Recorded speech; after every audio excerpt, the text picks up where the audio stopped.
Captain Vijayakanth அவர்களுடைய மரணம் திரையுலகம் மட்டுமல்லாது ஒட்டுமொத்த உலகத்தில் வாழக்கூடிய தமிழர்களுக்கும் ஒட்டுமொத்த இந்தியர்களுக்குமே ஒரு மிகப்பெரிய பேரிழப்பாகும். மனித நேயத்தினுடைய முழு உருவம் என்று சொன்னால் அது கேப்டன் விஜயகாந்த் அவர்கள் மட்டும்தான்.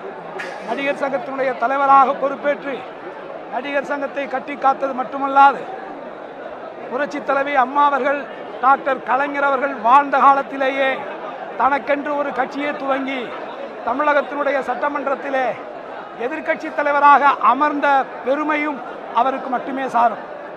ஒட்டுமொத்த சினிமா உலகம் மட்டுமல்லாது அனைவரிடத்திலும் அன்பையும் மனிதநேயத்தையும் போற்றக்கூடியவராக, உரிமை எடுத்து ஒவ்வொருவரையும் வழிநடத்துவராக, ஒட்டுமொத்த உயிர்கள் அத்தனை பேர் மீதும் பேரன்பு கொண்டவரான ஒரு பெருமகனாய் ஒட்டுமொத்த நாம் இழந்திருக்கிறோம் என்பது மிகவும் வேதனைக்குரியது.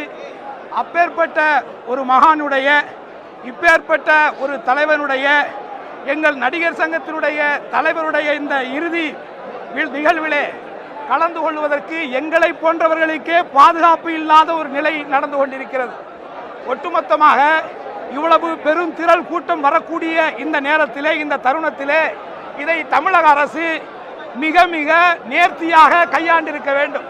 காவல்துறையினரிடத்திலே கடுமையாக சட்டங்களை வகுத்து பொதுமக்களுக்கு எந்த இடையூறும் இல்லாமல், வரக்கூடிய முக்கியஸ்தர்களுக்கும் எந்த இடையூறும் இல்லாமல் இதில் ஏன் வந்தோம் என்கின்ற நிலைக்கு தள்ளப்பட்டிருக்கிறது. மிகவும் வேதனை அளிக்கிறது.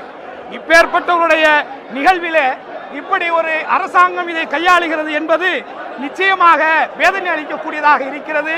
எங்களுடைய கோரிக்கை, நடிகர் சங்கத்தினுடைய துணைத் தலைவராக நான் மாநில அரசுக்கு வைக்கக்கூடிய கோரிக்கை, மாண்புமிகு கேப்டன் அவர்களை ராஜாஜி அரங்கத்திலே வைத்து பொதுமக்கள் அத்தனை பேரும் கண்டுகளித்து அவரிடத்திலே ஆசீர்வாதத்தை பெற்று அவருடைய ஆத்மா இறைவனடி சாந்தி அடைய வேண்டுமெனவருக்கு வழி செய்ய வேண்டும் என்பதை நான் கோரிக்கையாக வைக்கிறேன்.